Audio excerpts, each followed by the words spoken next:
Level 1. You are born on the banks of the Nile. It is everything.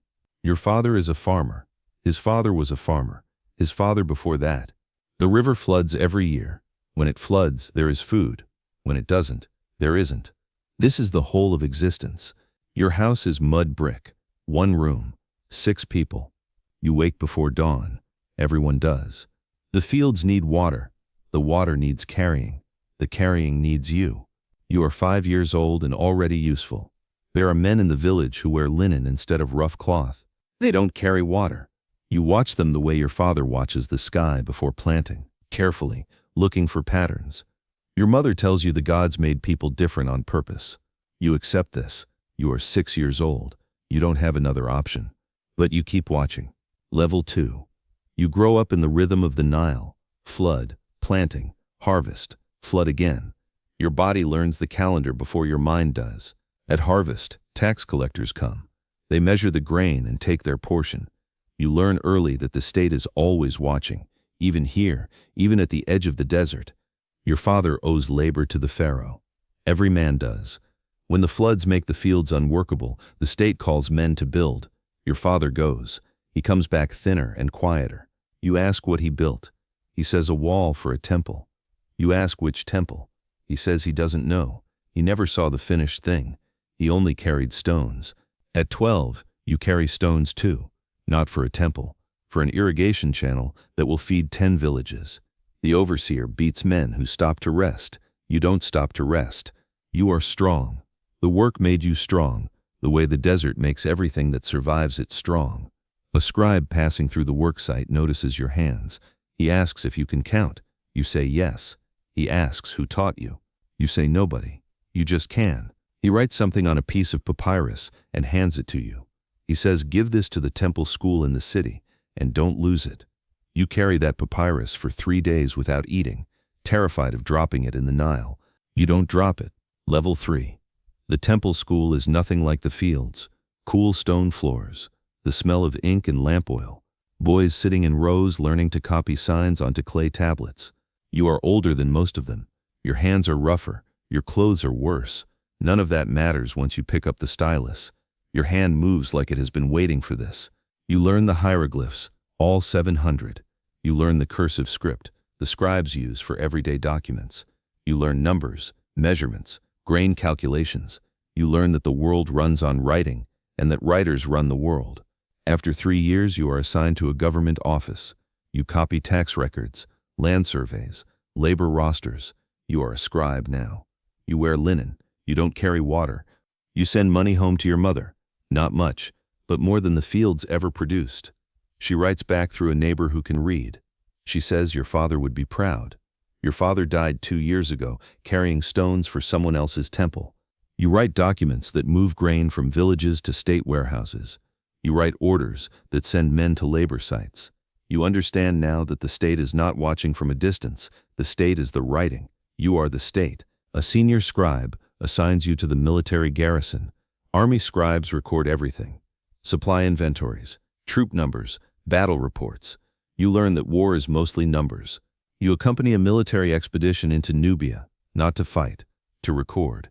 You sit at the edge of the camp and write down what happens and translate it into the language of official history, which is the language of victory regardless of what actually occurred. You are 22. You have traveled further from your village than any man in your family's memory. You write about it, and the writing makes it real. Level 4. You enter the priesthood, not through faith, but through ambition. The temples are where the real power sits. The scribes serve the state. The priests serve the gods. The gods own everything. Your initiation requires 40 days of ritual purification. No meat, no wine, cold water twice daily, prayers at every hour. Your body empties out and something else moves in. You don't examine it too carefully. You serve in the temple of Amun at Karnak. The building is so large you can get lost in it. Columns wider than 10 men standing arm to arm. Ceilings that disappear into darkness. The gods live here in a way that feels entirely credible. The temple owns land. Enormous amounts of land. It owns grain stores, cattle herds, workshops, ships. It employs thousands of people. You manage the accounts. The temple of Amun is wealthier than most kingdoms, and you are learning how it works from the inside. You perform the daily ritual, washing the god's statue, dressing it, feeding it, singing to it. You do this 3 times a day with complete precision. Whether you believe the god is present in the statue is a question you have learned not to ask out loud. The high priest watches you. Not obviously, but you notice. You have been noticing things since you were 5 years old, watching men in linen from a muddy field. He gives you a private assignment, a dispute between 2 noble families over land boundaries near Thebes. You travel there alone, examine the original survey documents, and write a judgment both families accept. You return to find your status in the temple has quietly changed. You are 30. You have gone from carrying water to holding the scales of judgment. The distance between those 2 things is the whole of Egypt. Level 5. The nomarch of your region dies without a clear heir. The high priest recommends you. You don't ask why. You accept. You are nomarch. Governor of a province that contains 12 villages, 40,000 people, 3 temple complexes, and enough agricultural land to feed a small army. All of it answers to you. Your mornings begin with reports.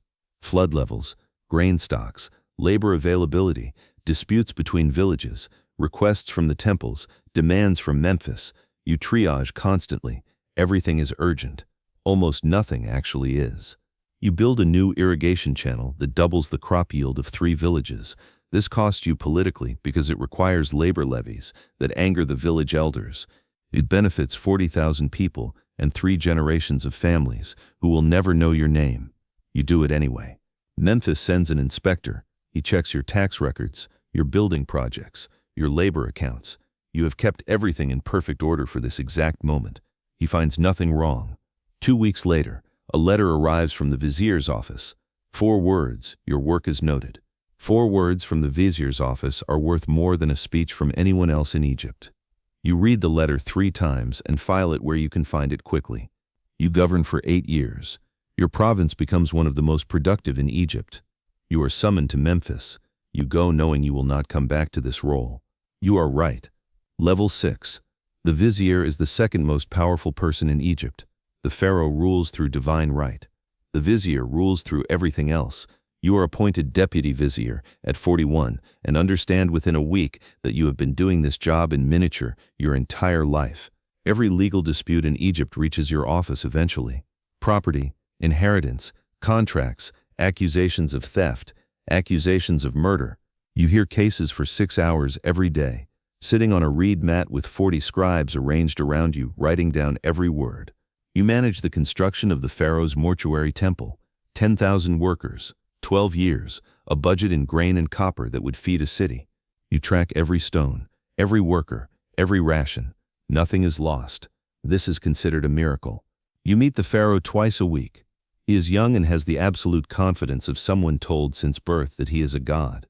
You brief him carefully, shaping what he knows, which means shaping what he decides. The man who controls information controls the man who controls Egypt. A famine strikes the eastern delta.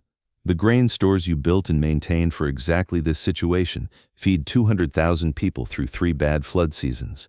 You tell no one you planned for this. Instead, you say the pharaoh's divine wisdom provided. Everyone is fed. This is the best outcome. You are 50.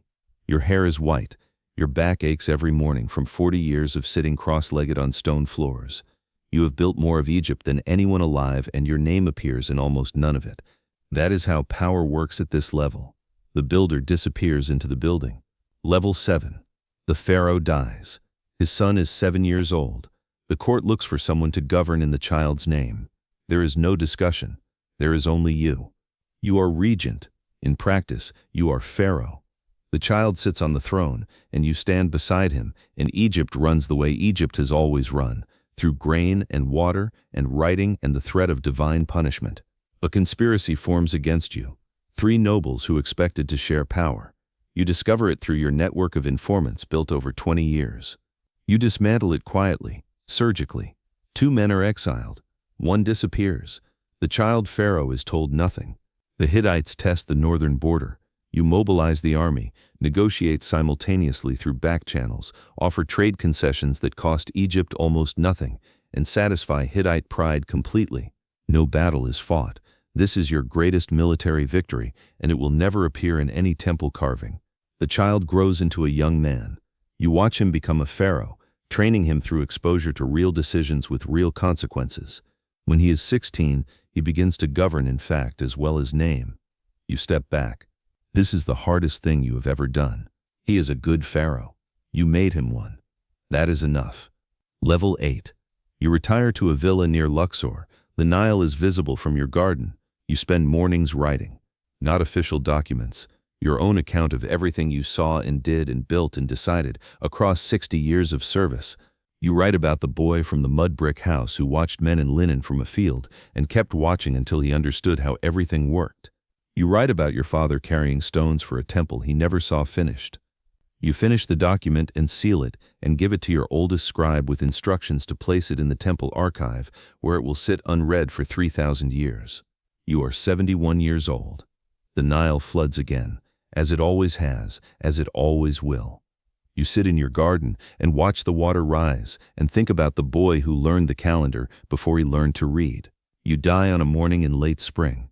Your funeral is attended by the pharaoh himself. Your tomb has been prepared for 20 years. The paintings on the walls show all the levels of your life: the fields, the scribal school, the temples, the court. On the wall nearest the entrance, barely visible in the corner, a painter has included a small figure of a boy standing beside a river, watching. Nobody commissioned that detail. The painter added it because he read your document before sealing the tomb. He understood something. Somewhere beside the Nile, a boy is waking before dawn. The fields need water. The water needs carrying. The carrying needs him.